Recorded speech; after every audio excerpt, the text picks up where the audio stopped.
陆九婉，你……陆九婉佯装懵懂地看他，眼神清白。陆九婉怎么了？陆九婉说的是实话，你喜欢放在左边。帝江哑口无言，只剩无奈。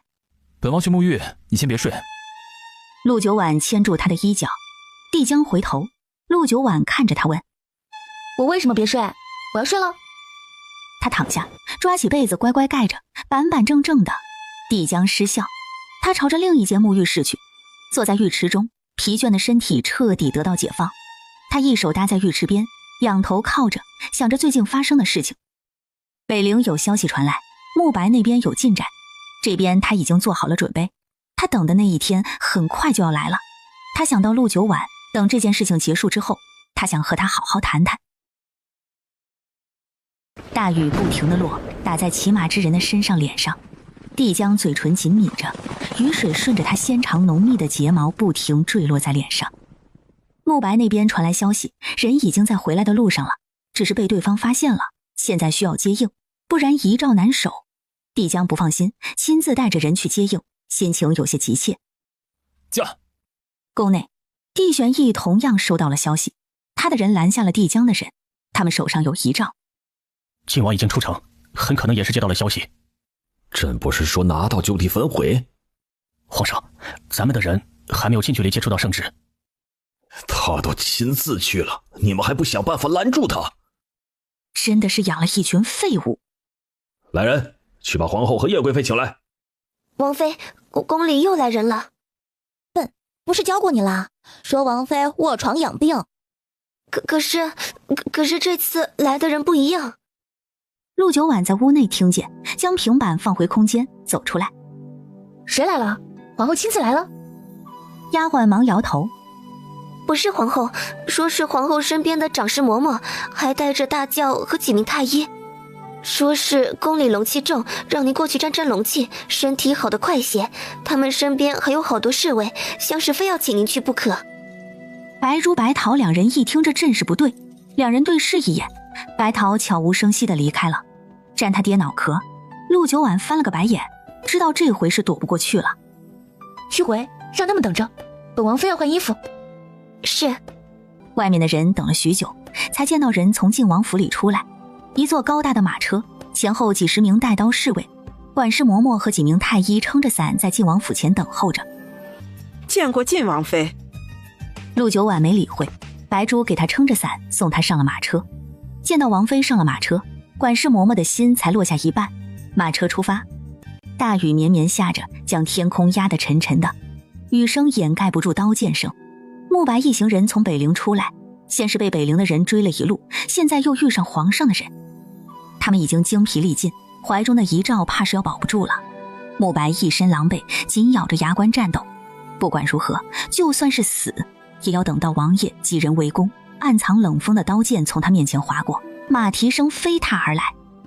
即将插进慕白腰间的剑停住，伴随中剑的主人一起落地。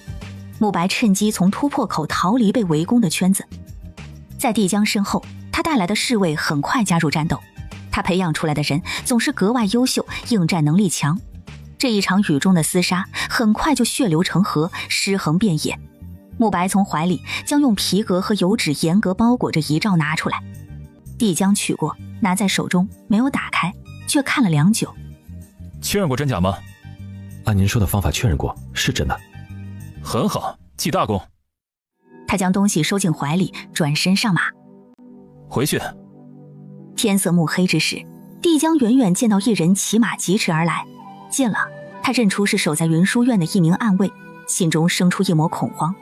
来人见到王爷，远远下马朝这边跑来，跪在前面。吁！马停下，帝江未问，暗卫忙报：王爷，王妃被请进宫了。帝江本已经做好了心理准备，有所猜测是陆九婉出了事，可听到暗卫的话，内心还是像被刀锋划了一下，脸色越发黑沉骇人。不是让你们守着的吗？王妃不让我们动手，说不能给人留下画饼，耽误您的大事，说她不会给您拖后腿的，还说自己能够保护自己。帝江安静认真的听完，心里又酸又疼。这时候这么乖了，知道他本领大，但他的担心一点都不少。他再厉害也只是一个女人，一个喝药都怕苦的女人。她紧紧握住缰绳，让自己冷静下来。赶紧回去。她不想浪费一点时间。驾！陆九婉乘着马车进宫，行至宫门口，一阵马蹄声紧紧靠近，停下，马车也被迫停下。谁让你们去晋王府接人的？把人留下！管事嬷嬷心烦意乱，眼看着就要进入宫门了，杀出个程咬金。王爷莫怪，是皇后娘娘的意思。听说晋王妃今日身体欠佳，想接王妃入宫沾沾龙气，也是为了让王妃早日好起来。沾什么龙气？说是龙气能治病，宫里还有太医干什么？少废话，把人留下！这是皇后娘娘的旨意，奴婢等人也只是奉命行事，还请小王爷不要为难大家。皇后娘娘，哼，你们怕是忘记了晋王是什么身份了？一人之下，万人之上，这是先皇当初亲自封的。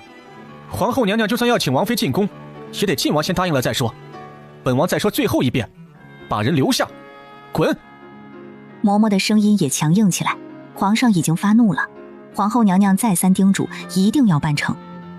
小王爷，您是王爷，奴婢不敢如何，但奴婢想说，这件事皇上也是知道的。晋王就算再大，能大得过皇上去？王妃身体金贵，奴婢等人一定小心伺候着。皇后娘娘不过是关心王妃，晋王来了接回去就是，您又何必担心呢？帝玄知道磨嘴皮子是没用了，抽出长剑对着嬷嬷。滚！他一抽剑，管事嬷嬷带来的侍卫们也纷纷拔剑，守在马车周围，双方陷入紧张的对峙中。陆九婉轻轻掀开帘子，看着帝玄黑沉的脸，和帝江倒是有几分相似。过来。淡淡的一句话，帝玄听着感觉很熟悉，很像他哥跟他说话的语气。想着，人已经来到陆九婉马车窗外。什么事？我可不是交代过不能出府，你为什么不听？陆九婉没回答，问他：你哥今天做什么去了？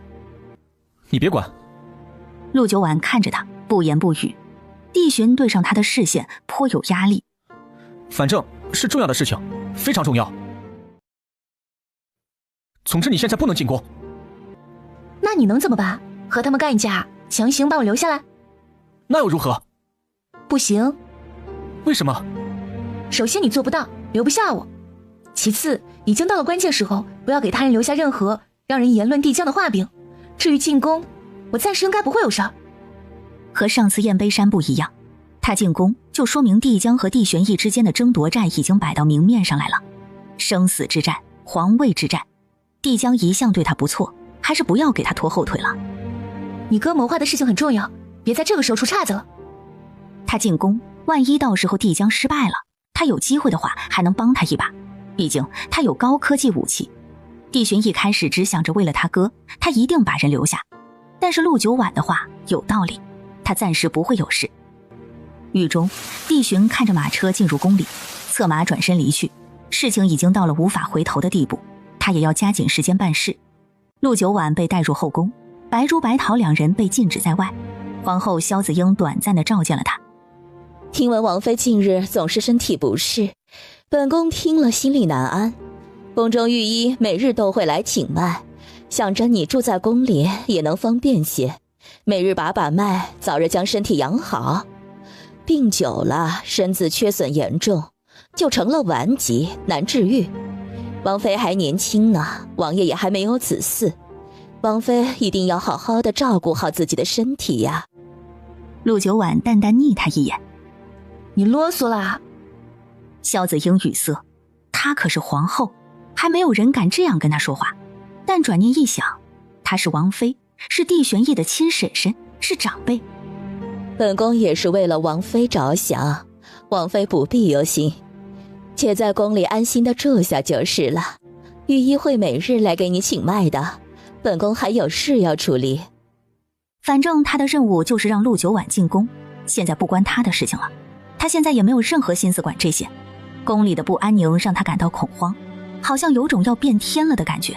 陆九婉被带到了一处偏僻的宫殿里，周围明里暗里被禁军重重把守着。陆九婉站在窗前，打量着周围的环境。这么多人，他要是想从这里出去，绝对要大动干戈才行。不过暂且没什么事情。帝江那边也不知道是什么情况，他人去哪里了？现在在做什么？又打算做什么？他一概不知，只能先按兵不动。他仰头看着天上不断落下来的雨幕，心情莫名有些压抑。这种感觉在去雁碑山的时候出现过。古代、现代，为了权力和私欲，人永远会不停地斗争。在窗前站了许久，陆九晚回身的时候，他渐渐感觉到身体有些不对劲，无力软绵的感觉越来越强烈。他明白过来，不知何时他已经中了毒，身体无力，肌肉无力。这种类似于软筋散的东西，其原理就是抑制肌肉兴奋。若是想解毒，就要服用能够促进肌肉兴奋的药物。帝玄义用这招是因为他会武功，为了更好地控制他，陆九晚搜索了空间药物，找到了能够促进肌肉兴奋的药吃下，躺到床上慢慢感受身体的恢复。天色彻底黑下来。有事起奏，无事退朝。下面刺史萧肃往外跨了一步。臣有本要奏。呈上来。帝玄义拿到奏折，翻开随意看了眼，抬起头来。刺史大人要参奏晋王。话落，下面起了议论声。是，臣要向皇上和朝廷揭发检举晋王大不敬之罪。晋王回城之日，言语误导百姓，导致如今外面风言四起，说晋王乃是万民之神，是南晋的神明，能护南晋万民。此等传言已经完全将晋王凌驾于皇帝之上了。晋王如此行事，可见其司马昭之心呢。如此野心勃勃，晋王是想做什么？况且今日到现在也未来上朝，这是严重的渎职，也当治罪。帝玄义高高坐在皇位之上，看着下面百官相互议论，甚至相互争论起来，声音越来越大。得民心又如何？朕也能给你毁了。梁爱卿有什么想说的？臣认为刺史大人说的对，晋王放纵百姓，封他为神明，这是什么意思？大家都明白，民心都在王爷的手中，若有一日晋王还不满足，想要造反，岂不是轻而易举的事情？帝江的人立马站出来反驳，帝玄义却突然用力拍了下桌子，愤怒的道：朕这个皇叔是想做什么？依你们所言，这件事该如何处理？晋王乃是朕的皇叔，小惩大谏即可。臣认为削去王爷的晋王爵位，收回权力。后面一半的朝臣同时应和：臣赞同。帝玄意思略了一会儿，艰难地做出决定：那就削去晋王爵位，传旨。帝江的人都看得出，这是皇上和他们唱的双簧戏，再怎么劝阻也无用。宫门前早已经重兵部署，御前红人太监拿着圣旨站在狱中，旁边的小太监给他撑着伞。晋王接旨，奉天承运皇帝诏曰：晋王放纵流言，居心叵测。还没念完，便被帝江身后射过来的箭穿了喉咙。帝江没有回头，只听浩浩荡荡的马蹄声，便知道是慕白带着他的人来了。他高举遗诏，声音铿锵有力：太上皇遗诏，立12子帝江为帝，先皇谋逆，篡夺皇位，如今皇位落入旁人，倒反天罡。今日本王教扭转乾坤，扶正去邪，尔等顺者昌，逆者亡。大雨滂沱，黑云压城。杀！扶正却邪，扭转乾坤！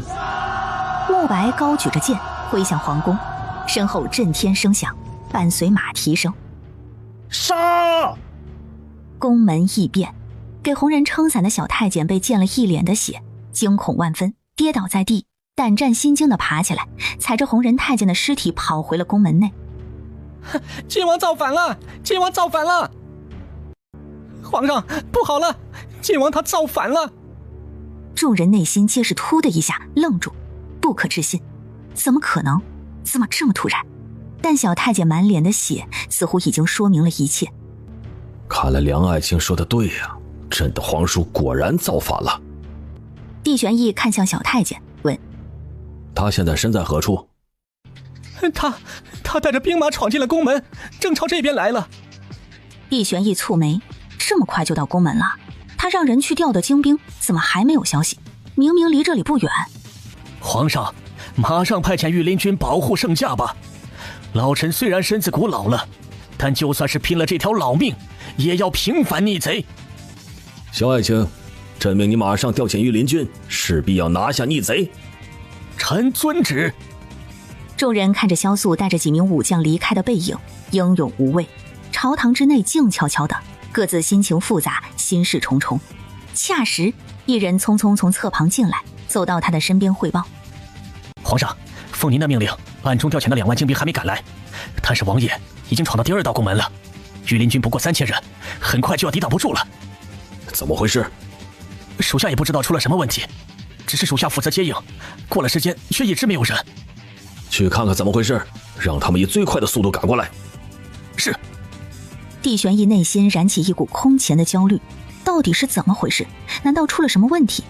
后宫，文太后也得知了帝将造反的消息，身边的老嬷嬷吐槽：晋王竟然为了一个女人造反，这一天迟早是要来的。皇上那边可有问题？问过了，一切都在预料之中，皇上早就已经安排妥当了。那就好，他再厉害也不能以1敌万，呵呵，2万精兵拖也能把他拖死。皇爷私下养了兵马，刚刚来人汇报，估计有3-4千人。3-4千，呵呵，御林军给他折损一半，剩下的不足以应对2万精兵。文太后一笔笔算着，越算她的心情越平静。自古以来，造反之人基本都没有什么好下场，他也不例外。城外，元仓负责堵截帝玄义调回来的2万精兵。帝江上次和陆九婉从雁碑山回来，刚好叫他撞见，也掌握了他们的动向。元仓带着10几名高手潜伏在山野之间，手中的剑全都瞄准队伍最前面的人，他们只杀他一人，擒贼擒王，人死落马。身后人马受惊，全都停了下来。这些精兵都是从各个军营抽调的最强精英、散兵组成的临时队伍，并没有一个领头人。现在唯一能发号施令的人死了，群龙无首，元仓现身。你是谁？做什么的？我是晋王的人。晋王的人？晋王造反，拿下他！等一下，你们其中不少都是晋王曾经带过的兵，且听我说完。他说的没错，这些精兵之所以能成为精兵，大部分都是前2年王爷的功劳。那就给你个机会，说。太上皇遗诏现世，在世的时候立下遗诏，让晋王继位。你们现在被抽调过去，只是让你们去保护一个鸠占鹊巢的假皇帝。晋王深得民心，已经带兵包围了整个南晋城，拿回皇位势在必行。你们确定要和晋王对上？众人本就群龙无首，一路过来也是半迷糊状态，听到晋王才是该做皇位之人，又听到要和晋王对上，众人心中开始打鼓。晋王本就是大家钦佩之人，有勇有谋，武力超群，最重要的是爱护士兵。王爷说了，各位将士赶赴南晋辛苦了，都是精英壮士，理应被重用。说是王爷能够拿回属于自己的皇位，各位就不必再辛苦的赶回头路了。重用，不必再赶回头路，这2句的意思是他们能被留在南晋当差，驻守边关的人做梦都想回来，这一下就击中了他们的心。我们可是2万人，不是2000人，确定都能安排下？如今皇城交战，死伤无数，空出来的位置只会多不会少。众人放心了。那就依大人所言，我们听大人的吩咐。听大人吩咐。朝堂上，所有人听着越来越近的声音，有的人甚至因为紧张，都有点喘不过气来了。帝玄义的眉头越蹙越紧，宁静。众人心中咯噔一下。逆着光，帝江高大伟岸的身影站立在门口，他手中的剑还在滴血。来人，护驾！听到他的吩咐，几十名精壮的护卫很快出现在大殿中，将他护住。这些都是他无影门培养出来的杀手，个个都是强者，这才让他稍稍安心些。只要他们拖着帝江，很快他的精兵就能赶到。皇叔，你确定要冒着天下之大不韪造反？朕现在给你一个机会，只要你放下手中的剑，朕就从轻发落。念。他从怀里将遗诏拿出来，随手一递，没有人敢接。这是什么东西？看样子像是圣旨。顾雍毫不犹豫地接过，打开，一目十行，心中震撼。虽然他是王爷的人，但是手上的东西他半点不知情。瞬间底气十足，高声念出了遗诏上的内容。他念的每一个字就像是鼓点敲在百官的心上。什么？这竟然是一封遗诏？晋王才应该是皇帝。皇叔可知伪造圣旨是死罪？帝寻走进来。是不是伪造？这里大部分官员都见过我父皇的笔记，一一辨认过就知道了。如果你们辨认不出来，那就让懂的人来。太上皇，帝江的父皇，也没过世几年，不少人都能认出是他的笔记。可是这也不能保证是不是仿造的笔记。帝玄义的人试图辩驳，帝寻朝顾雍勾了勾手，拿过来，让他们来鉴别。他身后的人上前接过顾雍递过来的圣旨，仔细端摩。奴才等人是专门负责制造圣旨的工匠，圣旨是用最好的蚕丝织成的灵锦所做，圣旨18道工艺，每一道工艺都非常的讲究，无人能仿，而且每一份圣旨都不一样。这份遗诏所用的确实是真的圣旨没错，而且是3年前的。圣旨珍贵，数量有限，每年生产多少用了多少，这些都是记录在案的。这份圣旨可在你们的记录当中？在，是3年前皇上亲自拿走的，记录案上有。帝寻看向帝玄义，又扫向众臣。圣旨为真，笔记为真，晋王才是皇位继承人。说是现在还有人狡辩，就是忤逆先皇圣旨，大逆不道。帝玄义已经有些坐立不安，不管遗诏是真是假，只要能够拿下帝江，堵住众人的嘴是轻而易举的事情。可是为什么他的精兵还没有到？朕才是皇上，你们这是造反！你下去，本王可以饶你不死。检验圣旨不是做给帝玄义看的，而是做给百官看的。他不是造反，而是扶正驱邪。休想！逆贼，谋篡皇位还如此嚣张！大殿门口，慕白疾步进来，毫不掩藏的声音对着王爷说。只听见一阵急促的脚步声朝这边来，越来越近。房门被人匆忙大力的推开，帝玄义，他行色匆忙的过来，身上的龙袍有些凌乱，头上的冕旒也是歪的。陆九婉心思转动，帝江这是造反啦！帝玄义这个样子像极了落荒而逃，所以现在他来这里是想……帝玄义没等他想那么多，手持长剑冲到他面前要抓他。陆九婉敏捷的避开，这一动作让帝玄义蹙眉微愕。他安排人给他房间里放了软筋散，手下的人也确认过他已经中毒。怎么会这样？他装的，心思飞快流转之间，他已心急的快速出招。既然软筋散没有用，那只能硬抓，这是他最后一根稻草，必须抓到手。一时之间，两人打得势均力敌。帝玄义内心急躁，他必须尽快制服他。后面的人很快就追过来了，很快外面就响起了打斗的声音。帝江的人追过来和他安排守在这里的人打起来了。陆九婉也听到了外面的声音，帝江来了。他的第一感觉，他的心突然变得紊乱，是走是留。帝江疾步穿过人群进来的时候，帝玄义手中长剑往前刺出，被陆九婉避开。看见帝江的瞬间，他犹豫之下收了招式。帝玄义剑在手中一挽，一个后旋踢，一把锋利无比的长剑已经架在他的脖子上了。陆九婉瞬间止住动作，帝江的瞳孔在一瞬间放大，急促的脚步堪堪顿住，两人的视线在空中交织。放开他！帝玄义架着他往外走，帝江一步步后退，看着外面重重包围，帝玄义越发紧张起来。陆九婉感觉到他抓着自己肩膀的手更加用力，像一个铁爪似的，脖子上传来一丝刺痛。他没动，脸上也没有表现出一丝痛感，他的目光从始至终都在帝江的身上。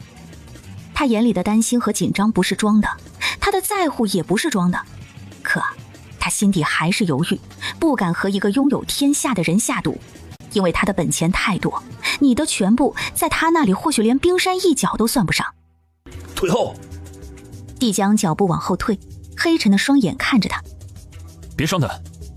皇位和女人，你只能选一样。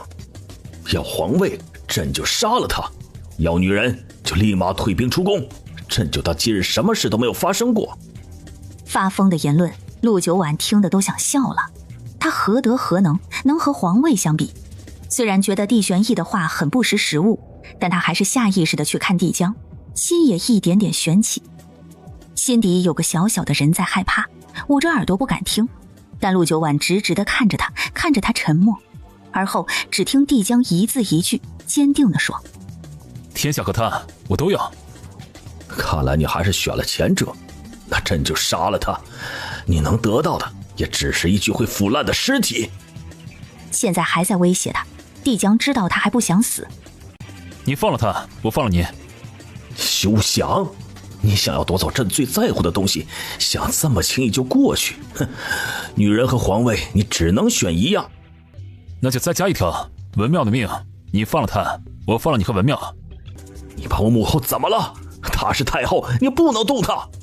很快，她就不是太后了。我母妃怎么死的，文庙只会痛苦千百倍。帝玄义心中已经非常清楚，到这个地步了，皇位肯定是保不住了的。好，我答应你。不管怎么样，先保住性命要紧，母后还需要他，只要这条命还在，他还年轻，就一定会有机会的东山再起。帝江心中悄悄松了口气。我们要一匹快马送到南侧门。慕白，备马。是。你放下他，我说了放你走，绝不食言。心疼？哼，一个女人而已。放下他，你走。退后，让他们所有人退后。帝江捏了捏拳头，紧紧注视着他。退后。所有人往后退。帝江看着陆九婉脖子上的剑不放心，沉沉的开口：你敢伤害他，我就把文庙做成人质，天涯海角也要把你带回来，让你跪在他面前，日夜看着他，是你的不孝让他遭受不幸。帝玄义紧咬着牙关，因为愤怒脸上额头上青筋直冒。等到所有人后退之后，帝玄义挟持着陆九婉转到马的另一侧，一掌敲在陆九婉的脖子上。陆九婉眼前一黑，帝江一直提防着，立马持剑上前。放下他。等到了安全的地方，自然会放了他。不要追上来了，不然我不敢保证他是一个完整的人。帝江怒火中烧，不敢信他，也不敢不信他。他从来没有一刻像现在这样为难无力。放他走。驾！马蹄起落，飞驰而去。备马。已经准备好了。慕白早就命令人准备好了多余的马，帝江骑上马，带着几人追了上去。前面的马快，耽误这么一会儿早就没了影子。帝江也不敢真的追上去，只是不能丢了他们的踪迹，离南晋城越来越远。帝玄义的心情越来越沉重，他就像一个丧家之犬一样，被人赶出了家门，毫无尊严。明明一切都在掌控之中，却偏偏一切都在失控，千算万算还是算不过。今日之辱，来日他一定要报。陆九婉缓缓睁开了眼睛，视线安静出神，他选择了离开了。帝玄义是个非常谨慎的人，半路上就下了马，对着马屁股上戳了一剑，马又惊又痛，蹄子往后一踢，撒腿狂奔。帝玄义扛着人进了树林，树林里足迹不容易被发现，穿过树林进入小道，又穿过树林，几次之后，陆九婉已经不知道到了哪里。帝玄义不是想要带着这个累赘，只是担心有埋伏，他是真的有阴影了。帝玄义将人一扔，陆九婉顺势一滚站了起来。帝玄义惊诧瞬间转为恼怒：你装的？装的。你故意装作被我挟持，是为了逃出来？你为了逃离帝江？猜对了，有奖。送你一程。你刚刚一路也是装的。他扛着他走了那么远，他竟然都是装的。又猜对了。你刚刚下马就可以走的，为什么跟过来？帝江对我还算不错，我当然不能给他留个祸患。帝玄义眼睛一眯，手中的剑慢慢握紧。你既然都决定离开他了，为什么还要帮他？离开他是因为害怕面对未来能够预料的难题，帮他是因为这事因他而起。与你何干？当然与我有关。你背叛了无影门，选择了帝江，最后又抛下他，为什么一开始要背叛我？背叛你是什么很难理解的事情吗？跟着你能捞到什么好处？处处卖命，还要受到生命的威胁。你算什么东西？还不能背叛你？你想拿自己跟帝江比？你贱人！没素质！他藏在袖中的手慢慢出现一把枪，朝着帝玄义举了起来。燕碑山的人回来汇报过，他手上有一种非常厉害的暗器，速度极快，杀人无形。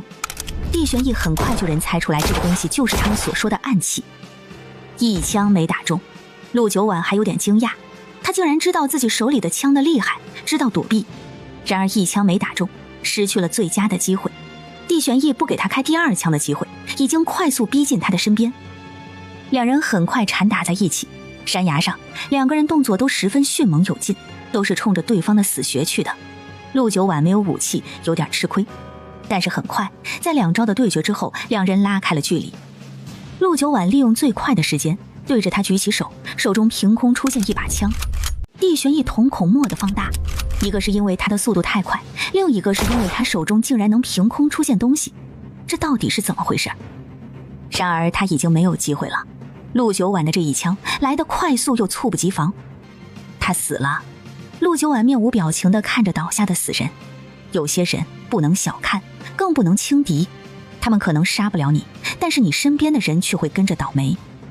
很多电视剧不都是不小心漏掉一个不起眼的人，最后害死了身边重要的人？陆九婉不可能放他走，给帝江埋下祸患。他静静看着尸体发了半晌的呆，转头静静看着对面的地势低矮的远山。他还有机会回去的机会，可是他究竟该如何抉择？帝江的人顺着马的踪迹一路追下去，却看见马儿在路边悠闲地吃草，屁股上有个血洞也毫不在意，尾巴甩啊甩，而两个人早已经不见了踪影。回头找，仔仔细细翻山越岭的找，分开找。他后悔了，他竟然拿文妙的命来赌陆九婉的命。文妙算什么东西？他哪里能跟陆九婉相比？哪怕是一根头发，完全忘记了当时就算想救他也救不了的情况。而此时的朝堂之上，梁怀看见再次出现的逆子，心浮气躁的心情终于有了一个出口。畜生，你还敢在我面前出现？你知不知道你坏了多大的事情？他气急败坏地朝梁启走去，恨不得吃了他。这一动静让正在开心的和伤心的官员们都看了过去。巴掌到眼前，梁启一把抓住，用力掷了出去。梁怀本不是习武之人，被这一掷，连胳膊带人倒在地上。他不可置信，颜面扫地，怒喊：畜生，逆子，你这个逆子！梁启缓缓抽出剑，居高临下地指着他：哼，畜生，还不是你个老畜生生的？逆子，还不是因为有了逆父？就你这样的人也配有儿子？你想干什么，梁启？你想弑父，这可是十恶不赦之罪。十恶不赦之罪，那又如何？我需要谁来赦免？这么多年我遭受过多少罪，又因谁而起？该算在谁的头上？算在你的头上吧，那可不止十恶，估计几十上百条恶了。你犯了上百条恶，赦免之权在我手上，我就不赦免你了。梁启，你想干什么？你身为梁家人，就应该扛得起责任。你现在不是好好的，不过是历练了几年而已。哦，那意思是梁家以后还是由我来继承是吧？如果是的话，我就认了。你不是的话，为什么不让你的嫡子、你的其他儿子扛起责任，而选择我？是因为我是你口中的畜生逆子，对吧？既然如此，你想干什么？你想干什么？所有人眼睁睁看着，却没有人敢发声。他们刚刚可都看见了，这人连皇上都敢杀。陆长安看呆了，九婉不会这么对他的吧？一定不会。梁启的剑抵住他的心口。我是你爹，你……胸口刺痛感猛烈的袭来，他顾不得剑神锋利，双手握住欲阻止，却根本抵挡不住。不可置信地看着越插越深的剑，极度的恐惧让他双眼圆瞪。逆子，逆子，你！目睹现场的所有人都惊愕住了，有人杀爹了，怎么敢？老天爷大逆不道啊！但没有一个人敢说出来。爹都杀了，还在乎多杀几个叔叔伯伯吗？皇上呢？不，新皇呢？新皇呢？梁启亲眼看着他爹死了，双眼都闭不上，圆鼓鼓地睁着。他终于报仇了。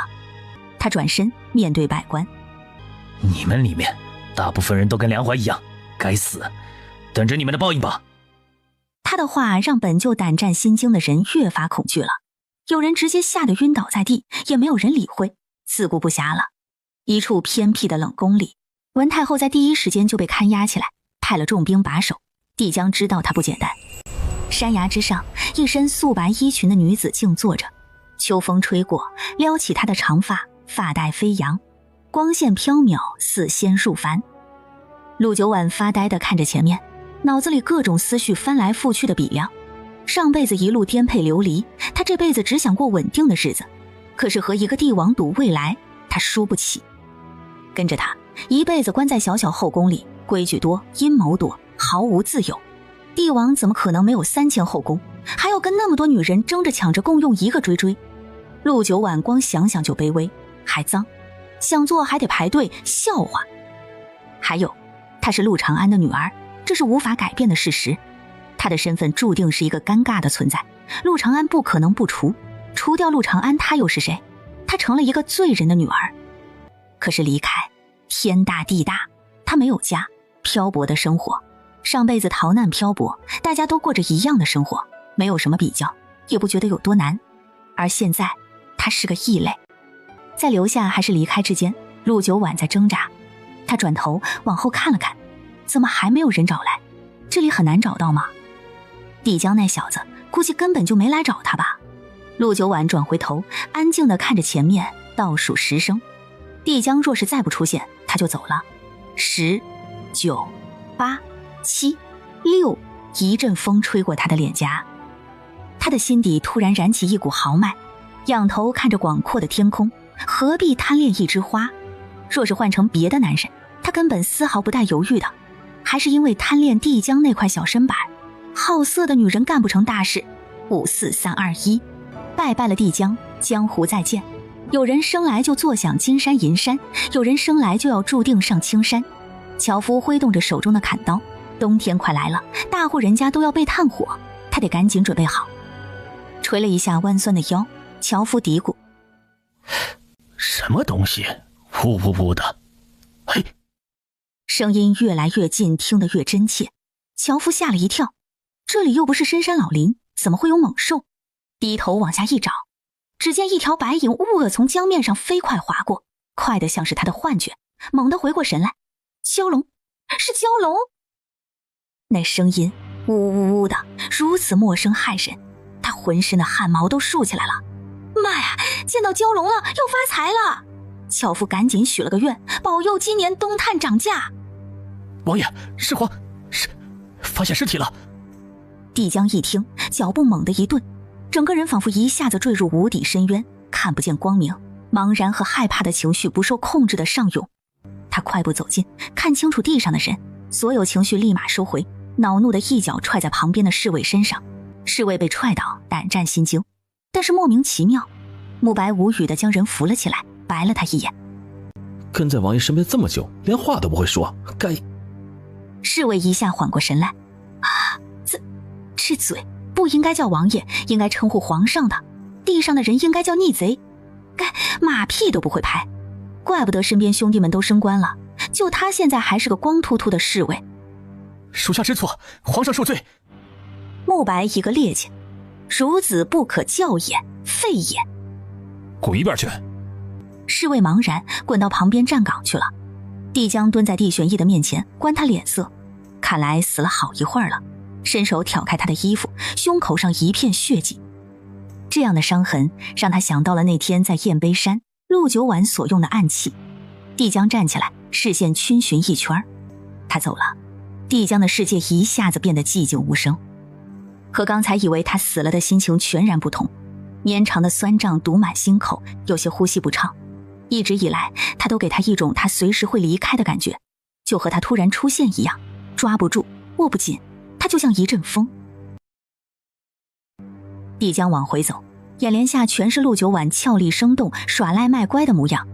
他没出息的想，怪自己没及时跟他说清楚自己的打算，他留下会有顾虑，那就先放他在外面野一段时间。他本事大，他们找了多久他就离开了多久，已经追不上了。现在还有很重要的大事等着他去处理，没有办法去找他，等他先把事情处理好，再亲自把他接回来。只是外面风大雨大，形形色色的人，她只是一个女人，跨上马背的时候，他又开始幻想，也许自己想多了，或许他已经回去了。驾！陆九婉好久没有享受现代科技了，爽，冷，这都大秋天了，在江面上疾驰，冷风嗖嗖的。沿着江河而下，疾驰了半个时辰，江面越来越大，远远看见前方有渔船，两岸有人家。为了不吓到古代人，陆九婉识趣的靠岸，上岸将摩托艇收回空间里。两岸树林葱郁，红的、黄的、绿的。陆九婉站在江岸欣赏了好一会儿，一只手拍照，一只手啃苹果。小鸟在树杈子上头叽叽喳喳地飞来飞去。陆九婉路边一户人家，中年夫妻模样的俩人正在院子里往板车上放木桶。女人一边帮着丈夫捆绳子，一面催促：相公，快点快点啊，咱们要赶在天黑之前出城，不然住在城里又要浪费钱了。好，咱们的过所拿了没有啊？别忘记了，再回来一趟赶不及了。早就带上了，走走走，进城送鱼。男人在前面拉，女人在后面边推边掌控。出了院子，将院门拉过来关上，看向院子里一双儿女。童儿，看好你弟弟别出门，娘回来给你们买糖葫芦。5、6岁女娃手搭在3、4岁弟弟的肩膀上，眼巴巴看着爹娘出门。童儿听话。男娃也笑着喊：娘，孙儿也要。听姐姐话就有。女人笑了笑，跟上丈夫，对旁边邻居家里喊：娘，弟妹，我和相公进城送货去了，帮我看着点孩子。一个老妇人走出来，应着：去吧。陆九婉走过来，看了眼院子，两个娃娃陌生胆怯地看着他。进城，他跟在夫妻俩身后，正好不用问路了。天黑之前还要赶回来，想来这里离城里也不远，走出一段时间。前面女子时不时微微侧头，余光朝后看，脸色有些紧张。相公，咱们后面有一个姑娘一直跟着我们，你说她会不会是什么？妖精变的？不是，会不会是个坏人？不对，一个女子能把他们夫妻怎么样呢？反正奇怪。不对，前面的男人头也没回。哎呀，人家进城的。他从咱们家门口路过了，现在又跟着我们。男人终于停下。那咱们歇一会儿，等他先走。他将板车停在路边，夫妻两人也不好意思直视身后的人，装作休息的模样。女人抬起袖子擦了擦额头，借着遮挡袖子，借着余光去瞄陆九婉，却正好对上他的眼睛。女人，她尴尬地转头：相公，你看你满头大汗，我给你擦擦。男人心想哪来的汗？娘子辛苦了。陆九婉偏头看着手忙脚乱的两人，脚步没停，越过他们朝前走，硬着头皮等陆九婉走过，夫妻互相对视一眼，尴尬。我就说人家是赶路的。相公，你眼瞎了，那姑娘衣服凌乱，脖子上还有伤。男人根本没看，哪有男人路上盯着别的娘子看的？那是流氓才干的事情。咱们村里出来的，难道是李大婶家的女儿？啊？不是说被山贼绑去了吗？对呀，咱们后山和山贼的山头隔得不远，说不定是从那里逃出来的。那现在怎么办呀，相公？能怎么办呀？装作没看见呗。山贼凶悍，杀人如麻，官府都拿他们没办法。女人痛惜，这是什么世道啊？好好一个女子被强抢上山，这叫人怎么活啊？女人抬头察觉到一道视线，陆九婉站在前方岔路口看着两人。快点啊，歇什么歇？再歇天黑了。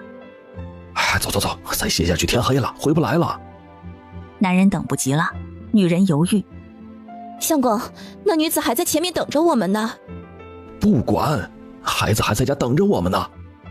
女人跟着起身，推着车往前，行至陆九婉身边，埋头经过。陆九婉不远不近地跟在他们身后。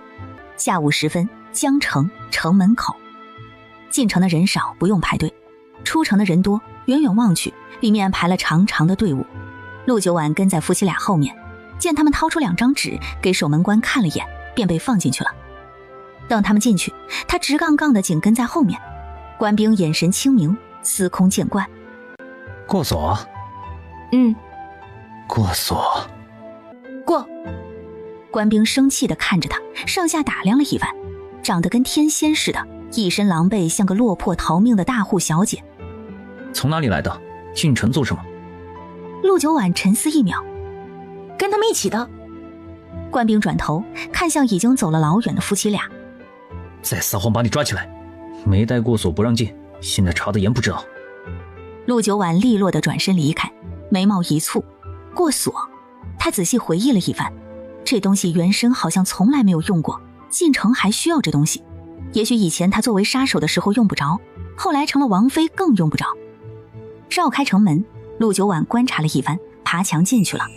大殿之内，帝江不急不缓踏步进来，沉稳自信，威严霸气，帝王本色，径直朝着高台龙椅上走去。所有人目送，却没有一个人敢发出来一句反对的声音。见帝江上台，台上一侧的明公公机敏地上前，帝江扫他一眼，将遗诏交给他。念。是。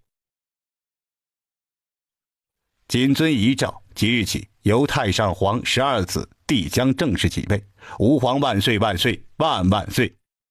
洪亮整齐的声音响彻大殿。帝江缓缓坐在龙椅之上，扫视群臣，眼神沉静却不怒自威。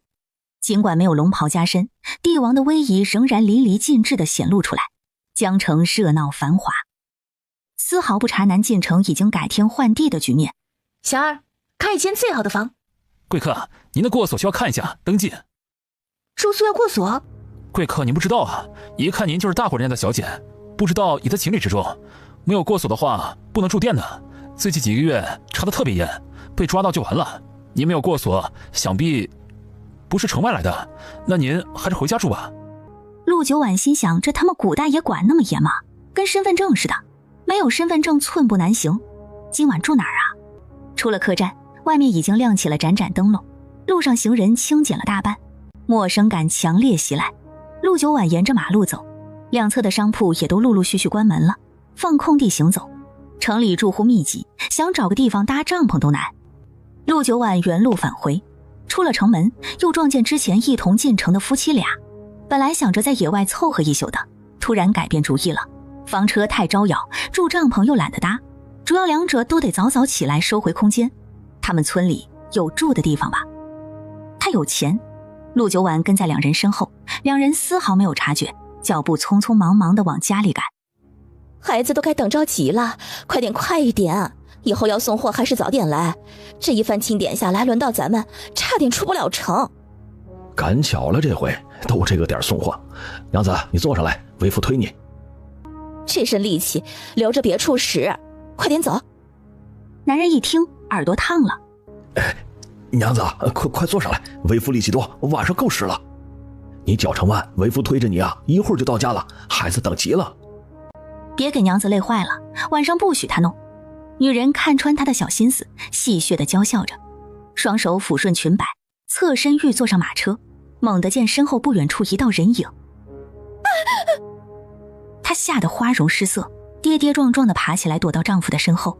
男人护住她，看向这边。为何一直跟着我们呀？他认出是之前跟着他们的人，女人也认出来了。你跟着我们做什么呀？我们不认识你啊！陆九婉走近两人，摊开手，里面是一个大银锭。有房吗？让我住一晚。女人愣住了。你是李大善人家的女儿吗？我姓陆，陆小兰。女人松了口气，不是就好，就怕惹上山贼，那可是要命的事情。那你脖子上？陆九婉摸了摸，一点小伤痕，她已经抹过药了，等过2天就抹点祛疤膏。没事，遇到野猪跑太快，被树藤勒住了。啊！哎呦，这太危险了，以后可千万注意了，想想都吓人。对了，姑娘，你怎么一个人呢？我家人都死了，投奔亲戚，路上马车受惊掉下崖了。女子一下就理解了，这可怜的姑娘没地方去，之前跟着他们也没能进城。钱就不收了，你今晚没地方住，我看了也不忍心，你就在我家将就一晚吧，明日再想办法。陆九婉把银子收回。走吧，陆姑娘，我家还有2个娃在等着呢，走快点儿。民宿就当去体验古代民宿了。陆九婉跟在女人身旁，男人始终没有说话。陆九婉问：“你知道过锁怎么弄吗？我的随行李一起沉入江里了。”过锁要去县衙办，还要请保人，你可认识什么人？我夫君姓周，你叫我周娘子吧。我当不了你的保人，听说最近动乱，轻易不放过锁，除非你能请到有权有势或者有名的人给你当保人。上哪儿去找？那就办不了，很多人办不了，都没法进城。什么时候这规定改一改就好了？去任何地方都要过锁？当然，不然你出门带着过锁干什么？帝江，上为了你赶紧废除这一条。下午的时候看见你，我们还以为你是李大善人家的女儿呢，吓得我们都不敢和你说话。原来你是不知道进城的路吧？李大善人女儿和我长得很像？那倒不是，我们也没有见过，只是他的女儿可怜，前几天被山贼掳上了山了，还以为是他逃出来了呢。这李大善人是我们江城的名人，善良仁慈，可怜哟，报官也没用，拿钱赎也没用。名人，陆九婉心思一动。渔村，皎洁月光照着黑麻麻的路，汪汪的狗叫声听得人心安。到了到了，陆姑娘，稍微等我一下。他朝隔壁喊：“娘，我们回来了。”屋里几人出来，站在门口，同时招呼道：“回来了，哈哈，快进来吃晚饭。”周娘子被两个孩子拉扯着，拿出3根糖葫芦，给自己孩子一人1根，给屋里孩子1根。不吃了，回去吃。这是陆姑娘一个人找亲戚，过锁丢了，今晚住我家，我回去收拾一下。哦，行。他们打量着陆九婉，陆九婉瞧着这些人都挺正常的，不像他看的故事书里的那些刻薄尖酸啊。来，陆姑娘，你今晚就住在这间吧，是孩子们住的房间，晚上他们和我们一起挤一挤就是了。陆九婉瞧他一眼，收回视线。你相公估计会恨我，那身力气还憋着没使，可能现在正满心期待的等着呢。我来换一下被子褥子，正好买了新的布料，刚缝好，正打算给换下来呢，天气冷了。陆九婉到处看了看，条件简陋但是干净，房间里也没有什么异味。麻烦了。哎呦，不麻烦的，你坐着等我一会儿，很快就收拾好。周娘子一边收拾一边跟他聊天。一个女子在外面行走很危险的，就像前几天听说李大善人家的小姐只是从寺庙烧香回来，光天化日之下都被山贼给掳走了，她出门还都经常带着丫鬟和小厮的呢。你一个人，哎呦，长得跟仙女似的，身段又好得很，哎呦。周娘子替他愁，眼睛一亮。要不你找个地方先住下来吧，然后找人去你那亲戚家报信儿，让男人们来接。我不怕。看他大晚上一个人跟着自己和相公，也确实像个虎的，虎头虎脑的。这下他更担心了，这姑娘真是让人操心。哎，那个大善人就这么算了，女儿不救了？要是不在乎女儿，他去救回来也不好使。李大善人找了好多人去救，没人愿意接这个活呀。给多少？不清楚呀，听说非常丰厚，特别舍得。那山贼一看这么舍得，就让人来跟李大善人说把女儿嫁给他，还要李大善人出嫁妆，不给嫁妆就杀了他女儿。这么厚颜无耻的山贼，真可恨呐！李大善人不敢不从，按照李丹在筹备东西，明天我们还要给他们送鱼到山脚下去呢。陆九婉听到了想听的答案，换好了床单被褥，周娘子到处收拾了一番。陆姑娘，收拾好了，晚点可以直接休息。厨房有热水，你要是想梳洗泡脚，就来厨房取水。盆也在那边，先休息一会儿。晚饭好了，我叫你。我吃过了，让人买了饼，不饿，我去洗脚。他跟着周娘子一起到厨房，厨房温暖，火光温馨。两个孩子坐在灶台前嘻嘻哈哈，男人在灶台边忙碌，灶台上热气腾腾。陆九婉走到灶台边，低头往里瞧了瞧，酸菜水煮鱼香。男人往旁边避了避，这女子有点异乎寻常。周娘子看明白了相公的表情。香不香？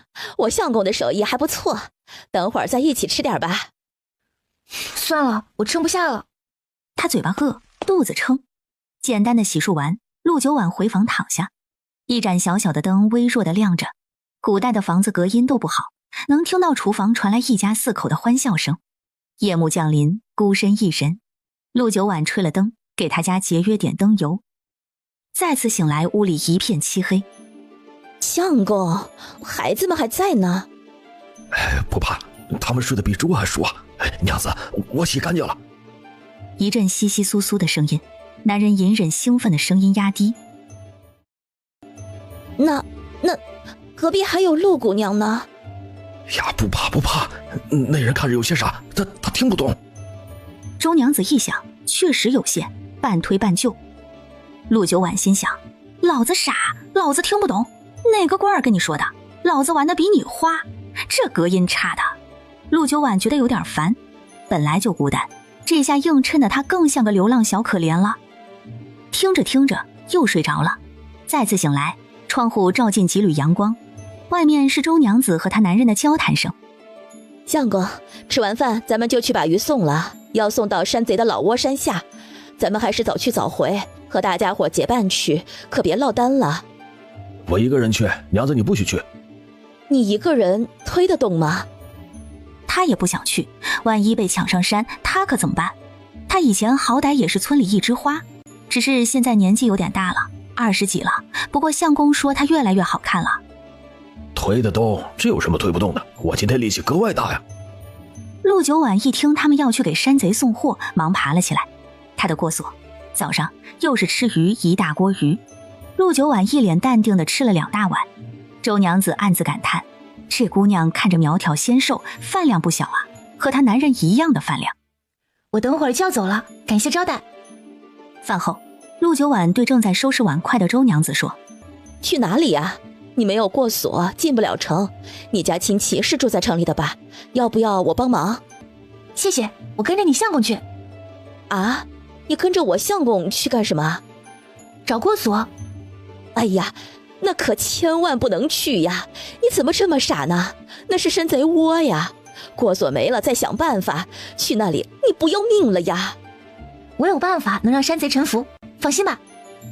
周娘子心想，老天爷这是傻到家了。一群人刚来到山脚下，便听到一阵嚣张至极的喊叫声。好了，赶紧清点货物。大当家说了，少一样东西就剁掉李大小姐的一根手指头，反正手指头没了也不会死，照样能用，大当家也不介意。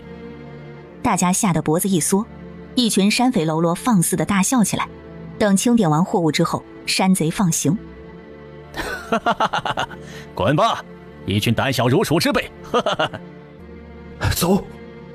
周家男人走之前叫了陆九晚一声，陆九晚偏头看他，在你家床上放了1锭银子，就当是住宿费和饭钱。我要上山，你回去吧，我不会有事的。周家男人震惊，这人要上山？你疯了！他见山匪朝这边来，赶紧伸手要拉他，陆九晚避开。我是山匪亲戚，不用担心，我上去练亲的。男人震惊到无法言语，第一次正眼看他，戴着面纱看不清。他忙推着车飞快离开了。满脸凶横的山匪过来，其他人好奇也凑了过来。一群臭恶男人上上下下打量着陆九晚。吓破胆跑不动了。哈哈哈哈，不像，倒是像来寻仇的。你没说错，我就是上山寻仇的，我要杀了你们。他说话平静没有波澜，毫无威胁性。凶横的男人觉得很有趣。好好好，有点胆识，比刚刚那群怂蛋强得多。他上前伸手去摘他的面纱，陆九晚灵活避开。你们不配看我的脸，我是来杀你们的。好好好，杀，上山去杀。几个当家的都在山上，当家的最坏，去杀他们。先杀他们，再杀你们。走吧，带路。凶横土匪一脸欢乐。快快快，把东西都带上，上山。上山的路被山匪们都踩得光亮，一路上不远就有人驻守，把守还算严。到达半山腰，一眼就能看清土匪窝全部面貌。整个山寨窝在山里，显得隐蔽。老子在上头这么久了，天天喝药怎么还没好啊？老子今天晚上就要洞房，你是不是故意的？赶紧给我治好了！陆九婉刚走到门口，就见一个魁梧的男人一脚将面前的柔弱男子踹倒，凶横土匪一脸讨好的进屋。哼，大当家别生气嘛，这个医术不好，杀了换一个。他指着陆九婉，大当家快看，又来了个美人。大当家顺着他的手看向外面，一个身材秀丽曼妙的女人站在门口，虽然戴着面纱，可一看那轻盈的身姿、端庄的仪态，绝对是个绝世美人。哪儿来的？是他自己找上门来的，说要来杀我们呢。我说山上人多，来山上杀啊，他就跟来了。大当家一愣，有意思，有意思。木头美人好啊，心思单纯不犟。你前几天掳回来的女人在哪里？你是来替他报仇的，他还没死，被我关起来了。本来今天跟他成亲的。他走到陆九婉面前，笑得很自信。美人啊，把你的面纱摘了。关在哪里了？大当家没回答，抬手摘他的面纱。陆九婉见他不回答，轻啧一声，抬手。大当家魁梧的身体僵了2秒，慢慢往后一倒，巨大又陌生的声音将一行人都震慑住了。回过神来的时候，见大当家已经倒在地上，额头中间流着血，眼睛大大的睁着。死了，这一看就是死了。凶横土匪是真没想到啊，他把大当家诅咒死了。这女人，他妈的，他没撒谎，他真是来杀人的。角落里，白衣男人怀荣看着他激动的红了眼睛。大当家死了，太好了！山匪都掳女人，他是第一个被掳的男人，只是因为他医术好。我不是山匪，我是被绑上来的大夫。我知道前几天被绑上来的女子在哪里。陆九婉平静地看了他一眼，侧目对着屋内说：“出来。”屋子里几个女人哆哆嗦嗦地出来。别杀我们，别杀我们，我们也是这几年被绑上来的。他当家让我们过来给他铺洗床，我们也是被迫的。他们跪在地上哭兮兮的，2个中年妇女脸上除了害怕还有一丝恐慌和担忧。2个年轻的，其中有一个还怀着孕，另一个抱着小孩。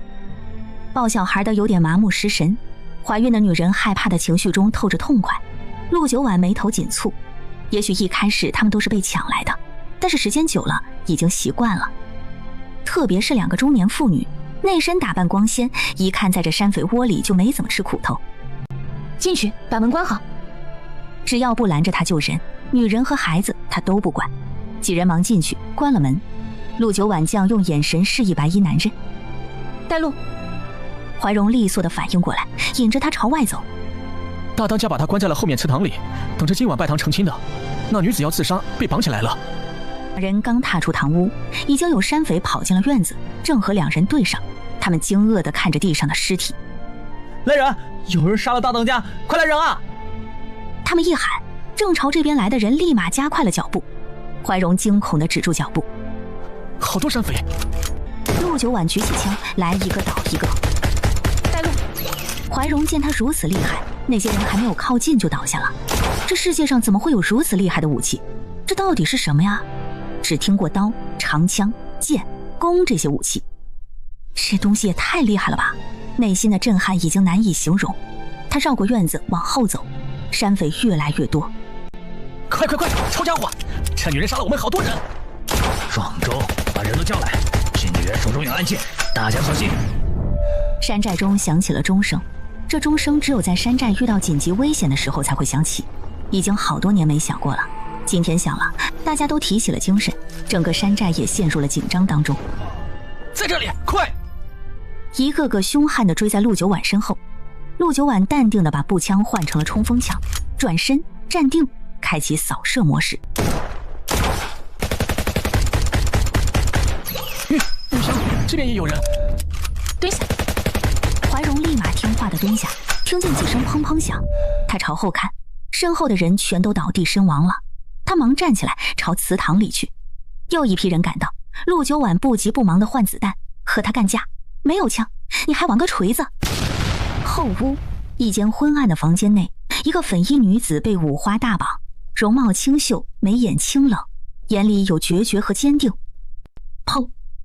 门被打开，他看向门口，一道白色身影匆匆忙忙进来。他眼里的光暗了暗，他还以为是官府的人能把山寨灭了。柔弱的大夫能做什么？白衣大夫遵照大当家的命令，每天会来看看他有没有弄伤自己。姑娘，我们是来救你的，我现在就给你松绑。李轩儿被松绑了，却不动。一个柔弱大夫，一个女人来救他，他们想干什么？外面那么大的动静，怎么可能逃得掉？谢谢你们来救我。虽然他现在搞不清这两个人为什么要来救他，明明都不认识。我不能连累你们，连累我家里人。就算逃了，我家里也不能幸免。我把山匪都杀光，没人寻仇。你说什么？陆九婉没回，他侧头看向外面，收回视线道：在屋里等着，我把他们杀光。身后两人看着陆九婉淡定潇洒的背影从房间内出去。杀光。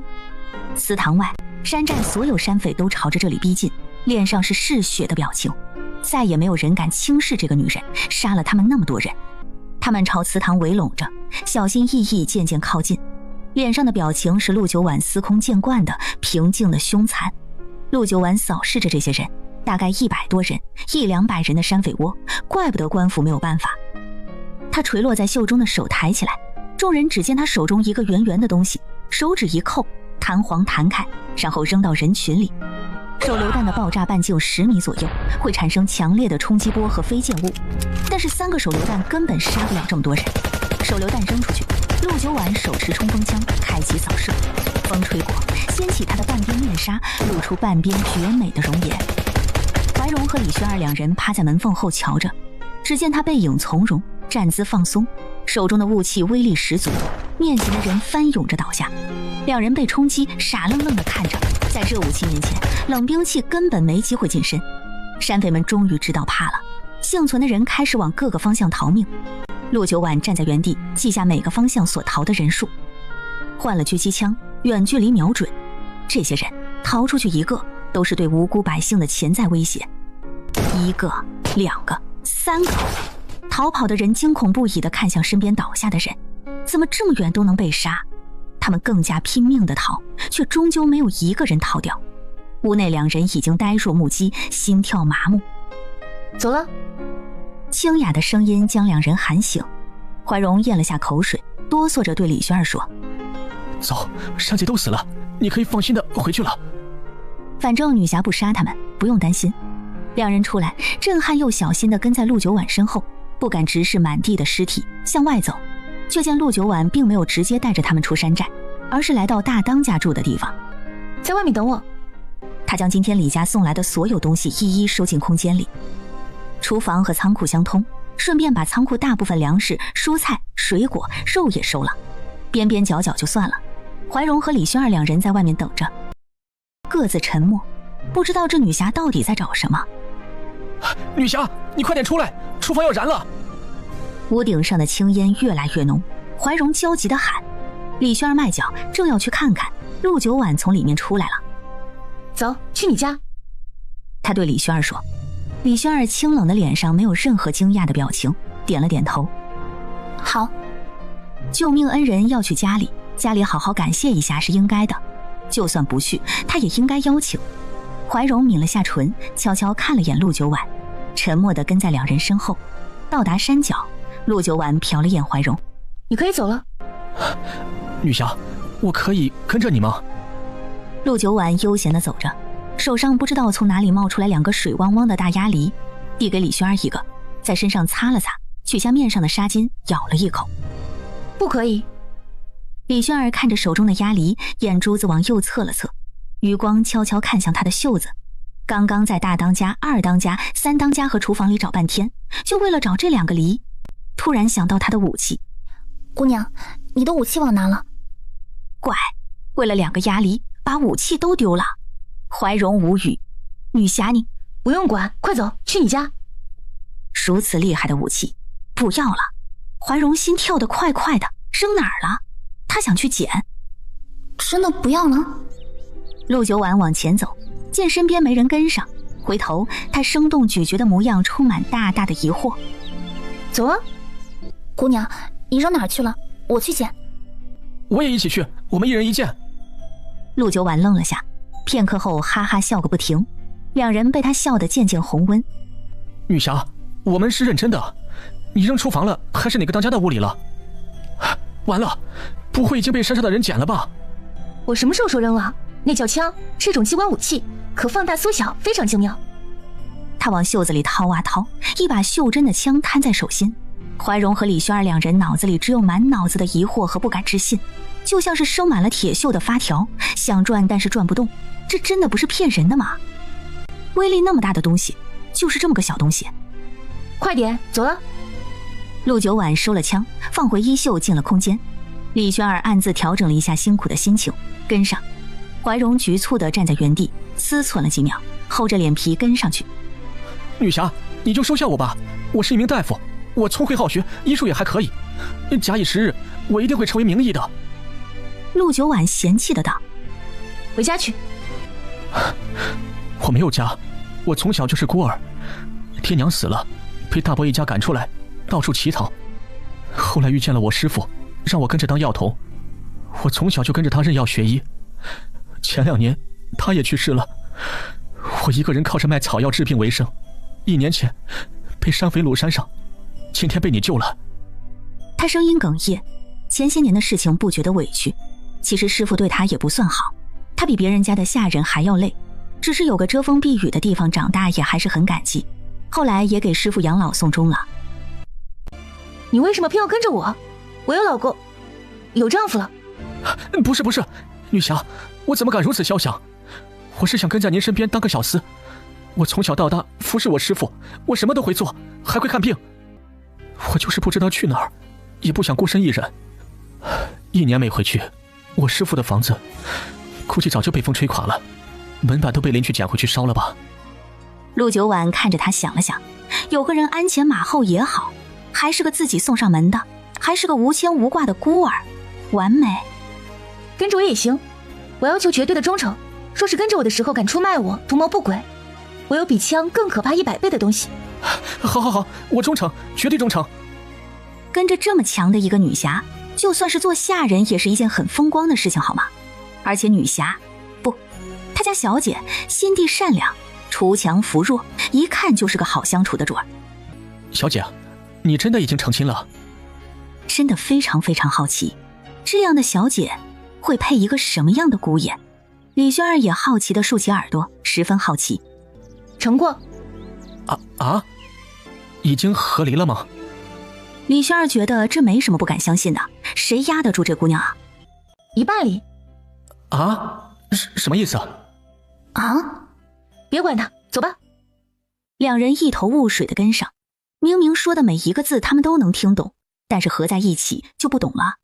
他尝试着问：小姐，那去了李家之后，我们是要回去找姑爷吗？一半离的意思是姑爷外出了，许久未归家，所以小姐这是出来找姑爷了吧？她应该没猜错。找姑爷。小李，你没有过锁能进城门吗？小李，李轩儿反应了一下，是在叫自己。我叫李轩儿，你可以叫我轩儿。我叔叔在城门当差，能进去的。那我们呢？我和我小弟怎么办？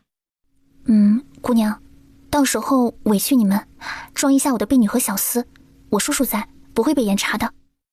关系户啊，你爹有本事帮我办一个过锁吗？应该没有问题。而且如果给官府报告是你灭了山匪，他们一定会给你办的，这是他们最头疼的问题。一行3人，陆九婉悠闲，李轩儿沉重，怀荣叽叽喳喳了一路，说了好多山匪的坏话。行至城门，正是傍晚时分，城门口当差的共4人，2人管进，早上忙碌；2人管出，傍晚忙碌。老李，你大哥家真的把家中送过去了？那能有什么办法？怪我没用，只是个守城的，救不了他。不怕山匪赖上呀？说送就送。土匪凶残，别说砍手指，就是杀人他们也不会眨眼。我大哥哪敢不送啊？也是啊，山匪那么多，官府也不可能派那么多人救一个小女子呀，那得损伤多少人啊？那也不能这么说，不光是为了我家侄女，山匪不灭的话，百姓终日不得安宁。那一边到现在都没有人敢去。我听到一个绝密的消息。什么？晋王和遗诏的事情。听说了，这里离南京城也不算远，今早听说的，估计等登基大典过后，告示就会下来。所以啊，原先咱们大人上报多少回了，请上面派兵除山匪，一点回应都没有。这回新皇登基，不知道这回能不能派下来啊？晋王爱戴百姓，一定不会坐视不管的。只是啊，可惜要是早几天登基就好了。叔叔，一声清淡的声音让老李两人收神，才发现已经有人走到身旁。老李定睛一看，轩儿，你这是，你怎么回来了？李轩儿将他拉到一边，平静的道：我能平安回来，幸得这位女侠相救。如今山匪已经被女侠灭了，叔叔，你快通知官府上去看看吧，万一有漏网之鱼，也不要放虎归山了。什么？轩儿，你再说一遍。他看了眼侄女所说的女侠，这不是昨天那个没有过锁，不知道从哪里跑出来的大小姐吗？陆九婉抬眼看他，是昨天问他要过锁，还要抓他的人。叔叔，你耳朵好着呢。老李尽管不信，但是侄女儿从来稳重，一个字都不会乱说的。他有点混乱。好，你现在该做什么？对，我赶紧把你送回去，然后去官府找大人报告这个事情。叔叔，我想请救命恩人去家里好好感谢一番。当然，那是当然，等确认过，如果你说的是真的，不要你说，就是全城的百姓都会感谢他的。走，我带你们回去。旁边的官差没听到两人的对话，但对李轩儿竟然好端端的回来这件事是怎么也想不通的。他被掳上山是千真万确的事情，山匪怎么可能放过他？老李过来将他带到一边，说了两句。老钱震惊的同意了，一双眼睛不可思议的盯着陆九婉。老李带着三人进城，陆九婉昂首挺胸的跨进去，走后门比翻墙光荣多了。李轩儿一直垂着头，生怕被人看到的样子，刚进城没有人认识他。可到达李家宅邸附近，认识的人就多了。老李一路狂奔到官府。什么事？说。大人，山匪已被灭。什么？谁干的？本官的折子今天刚呈上去，朝廷就派兵来了。不是，是一位女侠。我侄女前几日被山匪掳走，您知道的，但刚才已经被女侠救回来了。一位？确实是一位。我侄女从小到大说话从来不偏不差。不管如何，先派人去探视一番，要是真事儿，本官定当好好感谢这位女侠。官府派的人快马加鞭到达土匪山，暮色苍茫的山寨里寂静一片，山寨里遍地尸体，所有官兵震惊到头皮发麻。这究竟是怎么做到的？一个人能杀掉这么多人？这什么武器？这么小的伤口？弹弓？放什么屁呀！弹弓能杀这么多人？老子明儿就好好的看看这个女侠到底是不是有三头六臂。众人一脸不信。黑夜降临的时候，陆九婉洗漱完，被客客气气、恭恭敬敬地请到了饭桌上。一桌子丰盛的饭菜看得他饥肠辘辘。感谢女侠对小女的救命之恩，还不知女侠芳名啊？陆小兰，大小的小，兰花的兰。明天劳烦你帮我去办张过锁，若是还有其他信息要填，你随意填。好，没问题，这都是小事。女侠真是个爽快之人。怀荣，你有吗？没有，叫李善人一块帮你办了。我也没有。李大善人连忙说道：没问题。李夫人长得慈眉善目，笑容温婉。陆姑娘长得这般柔弱漂亮，却不想有如此高强的武功，真是世间难得一见呐。除了过锁的事情，姑娘没有别的什么想要的吗？陆九婉想了想，多给我做几身好看的衣服。就这样。夜里，李家声势浩大的给陆九婉布置房间，一间客房愣是给他们收拾的比大家闺秀的房间还要奢华漂亮。陆九婉毫无心理负担，在丫鬟的伺候下梳洗干净，一身轻松地躺上床，闭上眼，脑海中蓦然出现帝江的模样。陆九婉睁开眼，漆黑的房间也还是他的模样。这人怎么在他的脑子里生根啊？小无赖。而南晋城皇宫内，帝江仍在伏案忙碌。帝玄义在位的时候不谋政事，他一边要熟悉朝政，一边还要处理旧事。沉积已久的折子翻开，江城山匪猖獗。第二日一大早，李家外面传来一阵热闹的声响，敲锣打鼓吹唢呐，声音越来越近。老李满脸喜色地跑进李家，还没见这人就大喊：大哥，女侠呢？大人亲自来了，带着奖赏来了。李大善人已经听见了外面热闹的声音，也是一脸喜色。快，去请陆姑娘。陆姑娘，官府的人来了，老爷让我来通知你。知道了，这就来。本官在此感谢陆女侠救我江城百姓于水火之中。山匪猖獗，本官在位最大的心愿就是除了这山匪，今日终得所愿呐。举手之劳。举手之劳。众人面面相觑。官府大人接话道：来人，把奖赏抬上来。众人让出一条道，四人费劲儿地抬着2口箱子上前来。打开，白花花的银子在阳光下反射着银白的金属光泽，众人哗然。陆九婉小眼神悄悄亮了亮，好多银子。这是白银1000两，请陆女侠收下。本官多次发布悬赏告示，谁能灭了山匪，赏白银1000两。女侠灭了山匪，自然这赏银该是女侠的。周围人眼中满是羡慕，但也知道这点银两并不是凭运气就能拿上的。白银1000两很多，但是对于用来剿灭山匪来说并不多。山匪凶残，且人数那么多。陆九婉点头，怀荣，收下。是。官府大人见陆女侠爽快地收下白银，爽朗地笑着。陆女侠不愧是江湖中人啊，行事爽快干脆。本官好奇啊，为何女侠年纪轻轻就学得这般本事，实在叫人震撼啊。天生习武奇才，从小接受训练，不足为奇。不知女侠师承何方？师傅他老人家不让说，无可奉告。那不知女侠为何行至江城，又恰巧途经山寨灭了山匪？那啥来着？身份证叫啥来着？没有盘缠了，听说抓了山匪有赏银，现在看来果真如此。众人欢乐地笑着，这女侠真是个性情中人，有什么说什么。而此时全城已经贴上了告示，女侠陆小兰凭一己之力剿灭山匪212人，江城忧患已除。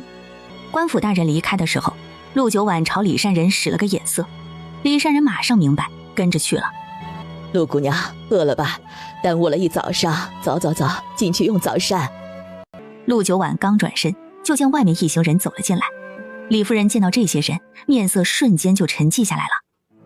她站定，安静地唤了旁边的丫鬟，带陆姑娘去用膳。又朝门口走来的一行人道：亲家今日怎么来了？有话屋里说吧。进屋就不必了，李夫人。李夫人脸色越发难看，看见门口那么多人围着看热闹，还是进屋坐下慢慢聊吧。李夫人不必遮遮掩掩，我是媒人，大家都知道我们是来做什么的，就在这里明说了吧。李夫人有所准备，但还是大受打击，身子踉跄了一下，被陆九婉扶住。从轩儿被掳走那天开始，周家对他们家的态度就大变了。昨天轩儿回来也不见来问候一声，这是他有所准备，只是没想到周家这么绝情，为了自家颜面，竟然挑这个时候来当众退婚，故意引起这轩然大波。他们这是将轩儿往火堆里推啊！李夫人，是我周家对不起李家，今日我们是来退婚的。身后中年男人走上前，话里道歉，腰却直挺挺的。就说肯定会来退婚的，都掳上山了，哪里还有什么清白可言？哎，也是可怜呐。李家这个女儿可谓是才貌双全，原先和周家大郎都是顶配的。不是我说，换做我宁愿一头撞死，也不愿意回来，丢脸呐！哎呦，好死不如赖活着，你这话说的，不是逼人家去死吗？议论声四起，李夫人气得脸都白了。退婚可以，拿出证据，轩儿可有什么过错？若是没有过错，就是告到官府，这婚也不能退。男人还没有开口，媒人尖声说着：当初受周大官人所托上你家提亲，是看你家李轩儿名声好，容貌家世相当。如今你家女儿是个什么名声，就不用多说了吧。你，李夫人气得要晕倒。就那个长得像癞蛤蟆的，和李轩容貌相当，你瞎眼了吧？一道清冷鄙夷的声音让大家都看了过去。周家大郎一进院子，眼睛就落在了陆九婉身上。他从来没见过这般绝世倾城的女子，清冷美艳，翩然若仙。他怔住良久，身后传来无数道笑声，才反应过来真的是在说自己，顿时怒火冲盈胸腔。本人长相如何，大家都有眼睛能看见，同样一个人是否清白，大家也心知肚明。周大郎，这人是陆女侠，刚刚杀了200多个山匪。有人悄悄提醒，周家大郎知道有个人灭了山匪，但万万没想到是这个美若天仙的女子，一时之间又羞又愤，又胆战心惊。谁心知肚明？我倒是要挖出来看看。